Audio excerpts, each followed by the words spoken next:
Hello student, क्या हाल चाल। आज हम लोग देखेंगे सॉल्यूशन का तीसरा लेक्चर और जिसमें हम लोग बात करने वाले हैं आज मूल प्रभाज की।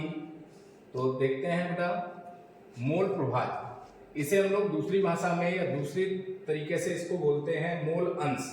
क्या बोलते हैं बेटा? मूल अंश। तो यहाँ पे लिख देते हैं, इसे हम लोग मूल अंश के नाम से भी जानते हैं।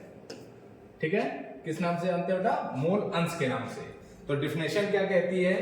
डिफिनेशन बहुत सिंपल सी है, विलयन में उपस्थित किसी घटक के मूलों की संख्या, विलयन में उपस्थित किसी घटक के मूलों की संख्या तथा उसमें उपस्थित उसके सभी घटकों के मूलों की संख्या के अनुपात को विलयन के उस घटक का मूल प्रभाज कहते हैं। अब यहां से बहुत एक सिंपल सी बात समझें कि विलयन में उपस्थित घटक कौन कौन से होते हैं। तो यहाँ पे मैं लिखे दे रहा हूं आपका, विलयन में दो प्रकार के बेटा घटक उपस्थित होते हैं।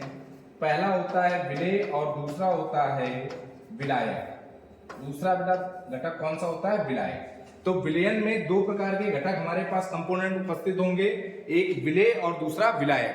बहुत सिंपल सी बात है कि जैसे हम जनरली बोल दें कि विलयन क्या होता है, तो जिसे घोला गया और जिसमें घोला गया, जिसे घोला गया तथा जिसमें घोला गया, तो दोनों को जो मिला देंगे तो वो हमारे पास क्या तैयार हो जाता है? विलयन तैयार हो जाता है।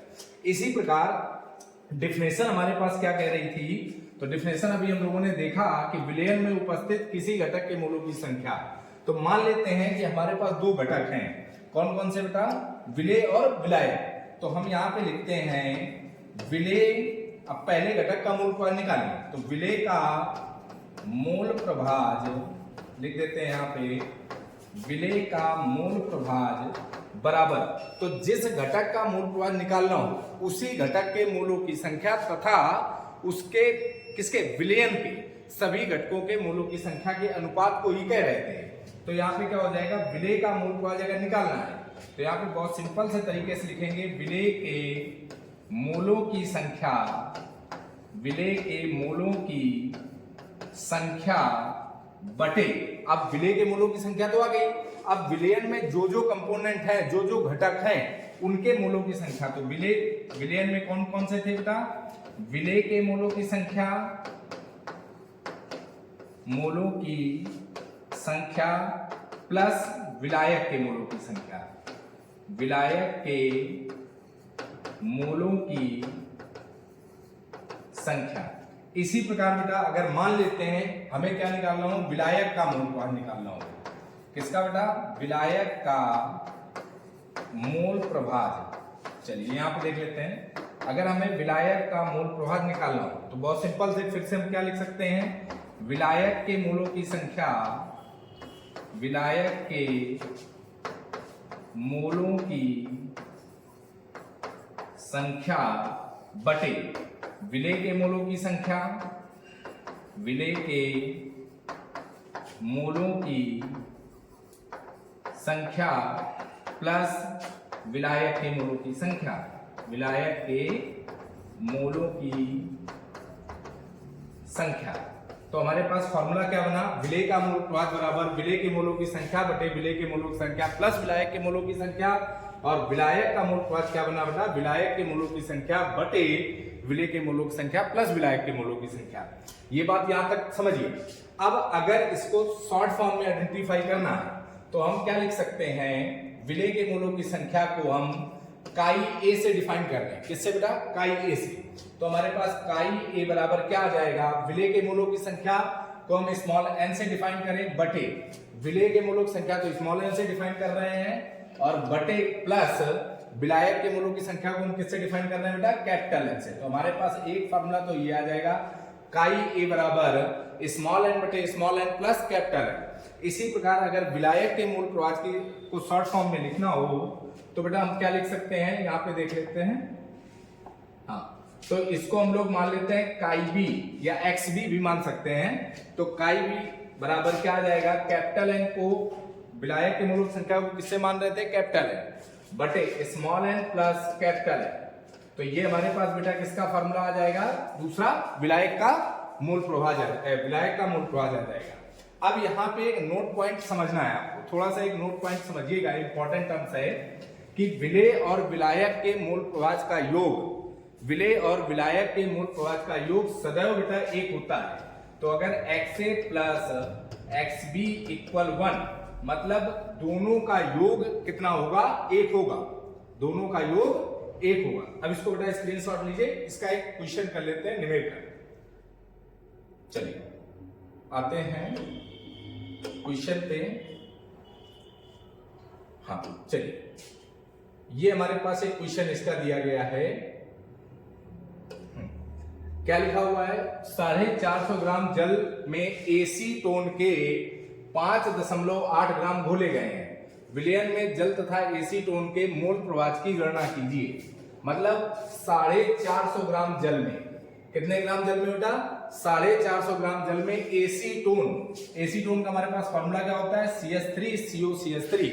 तो 450 ग्राम जल में एसीटोन के 5.85 ग्राम घोले गए हैं। विलयन में जल तथा एसीटोन, जल तथा एसीटोन दोनों का मोल प्रभाज ज्ञात करना है। जल तथा एसीटोन दोनों का मोल प्रभाज यहाँ पे ज्ञात करना होगा।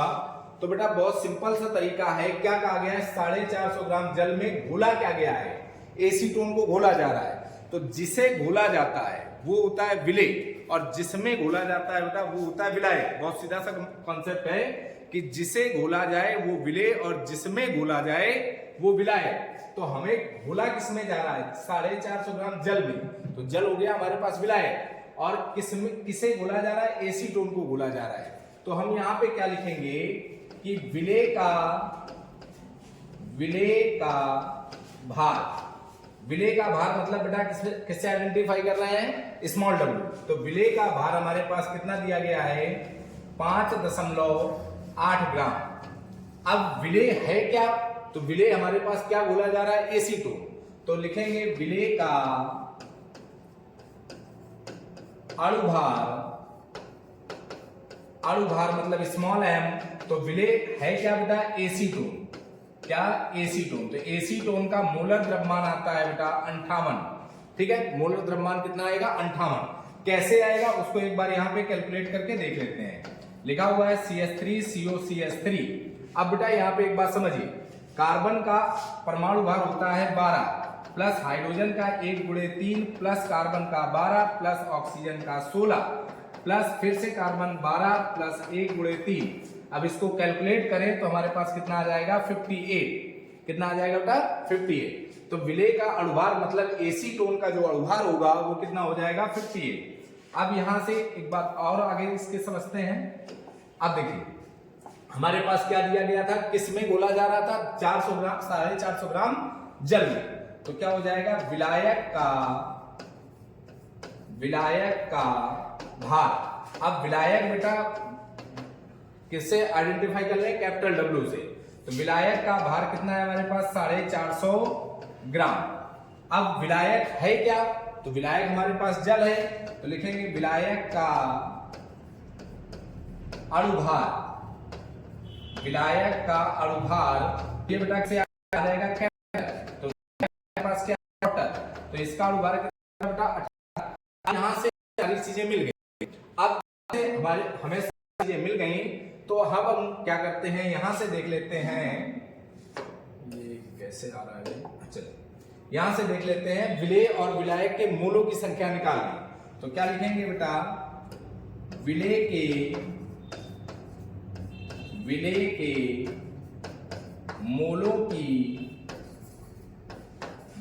मोलों की संख्या बराबर, फॉर्मूला क्या होता है, पीछे हम लोगों ने पढ़ा है मोलरता में। तो विलेय के मोलों की संख्या बराबर होता है विलेय का भार बटे विलेय का अणुभार, विलेय का भार बटे विलेय का अणुभार। तो यहां से हमारे पास स्मॉल n की वैल्यू कितनी आ जाएगी, विलेय का भार कितना है बेटा 5.8 अपॉन कितना बेटा 50। तो ये हमारे पास कितना आ जाएगा 0.1। कितना आ जाएगा बेटा 0.1। इसको कैलकुलेट करेंगे तो 0.1 आ जाएगा। इसी प्रकार हम क्या लिखते हैं बेटा, विलायक के मोलों की संख्या, विलायक के मोलों की संख्या। तो बेटा विलायक के मोलों की संख्या को हम किससे आइडेंटिफाई कर रहे थे? कैपिटल एन से। ठीक है, अब हमारे पास क्या आ जाएगा? विलायक का भार बटे विलायक का अणुभार, विलायक का भार बटे विलायक का अणुभार। तो अब यहां पे लगा लेते हैं, कैपिटल एन बराबर हमारे पास क्या है? विलायक का भार हमारे पास कितना दिया गया है बेटा? 450 ग्राम। तो 450 ग्राम बटा कितना बेटा? 18। अब इसको कैलकुलेट करिए। तो कैपिटल एन की वैल्यू आ गई 25। अब यहां से हमें स्मॉल एन की वैल्यू पता चल गई, कैपिटल एन की वैल्यू पता चल गई। अब हम क्या करें? सीधे सीधे मोल प्रवाह लगा दें। तो बेटा विलेय का मोल प्रवाह निकालना है। अब विलेय चूंकि हमारे पास है क्या? विलेय है एसीटोन, तो लिखेंगे CH3COCH3। तो इसका मोल प्रवाह निकालेंगे तो बेटा क्या आ जाएगा हमारे पास?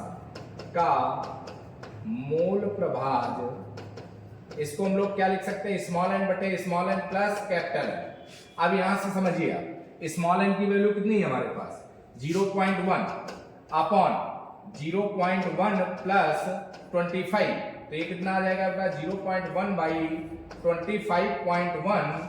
तो ये पॉइंट से पॉइंट कैंसिल कर दीजिए, तो क्या आ जाएगा? 1 बाई 251।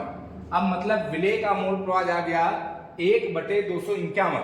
इसी प्रकार बेटा किसका निकाल लें? विलायक का मोल प्रवाह निकाल लेते हैं। तो लिखेंगे विलायक का मोल प्रवाह, क्योंकि विलायक अपने पास क्या है बेटा? जल है। तो विलायक का मोल प्रवाह आ जाएगा हमारे पास कैपिटल एन बटे small n plus capital N. अब कैपिटल एन हमारे पास कितना दिया गया बेटा? कैपिटल एन है 25 अपॉन 0.1 प्लस 25। तो ये आपके पास कितना आ जाएगा बेटा? 25 बाई 25.1। तो हमारे पास ये आ जाएगा बेटा 25 बटा 25.1। ठीक है, 25 बटा 25.1 आ जाएगा हमारे पास बेटा ये। अब इनका दोनों का ये तो यही आंसर हो जाएगा, या तो हमें अगर चेक करना है कि हमारा आंसर सही है या गलत है, तो मैंने आपको बताया था कि विलेय और विलायक का मोल प्रवाह सदैव कितना होता है? 1 होता है। तो इसको अगर जोड़ेंगे तो हमारे पास आंसर कितना आ जाएगा? 1 आ जाएगा। कितना आ जाएगा बेटा? 1।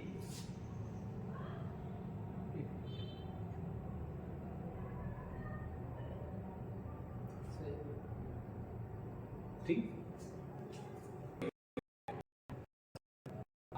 क्वेश्चन देखिए बेटा, सेम का क्वेश्चन दिया है। जल में एथिल अल्कोहल का विलयन भारानुसार 46% है। जल में एथिल अल्कोहल का विलयन भारानुसार 46% है। तो विलयन में एथिल अल्कोहल तथा जल के मोल प्रवाह की गणना कीजिए। अब सेम वही पूछा गया है।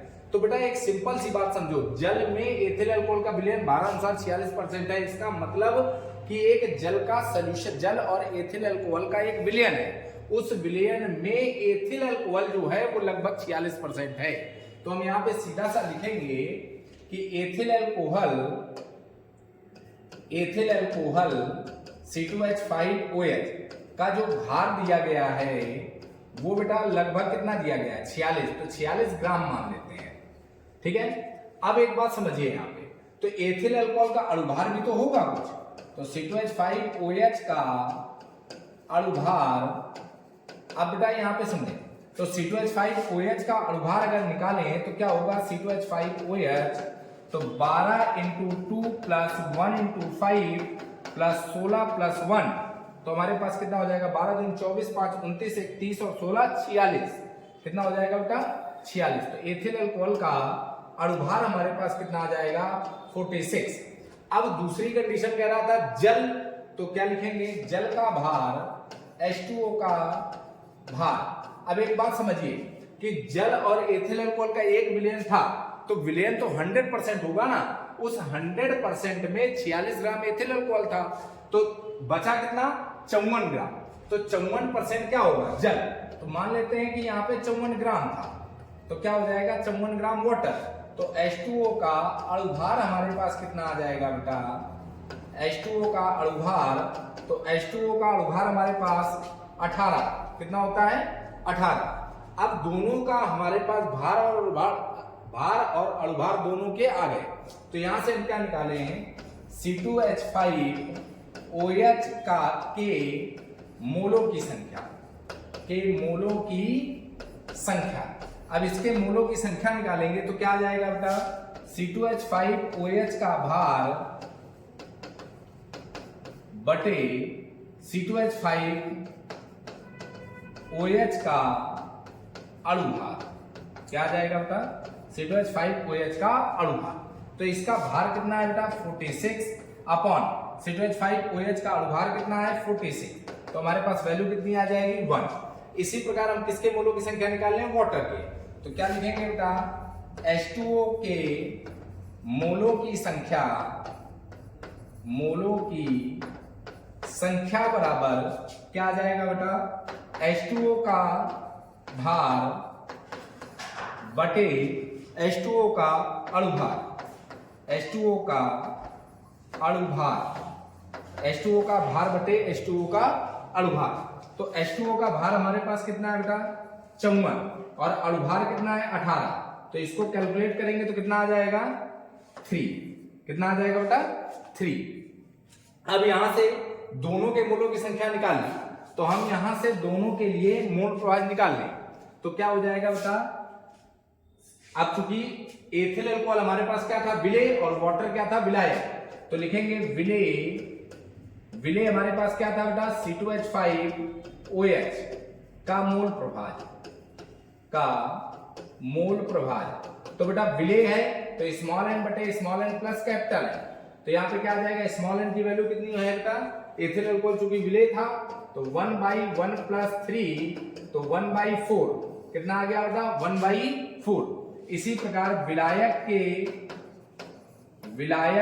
विलायक चूंकि क्या था H2O, तो का मोल प्रभाज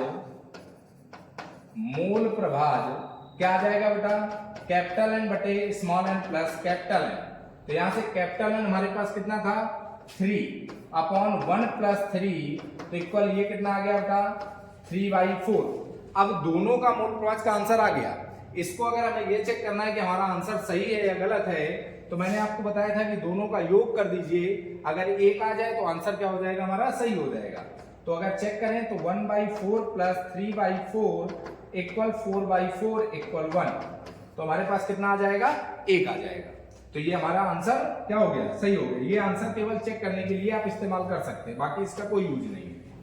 ठीक है, चलिए मिलते हैं अगले टॉपिक।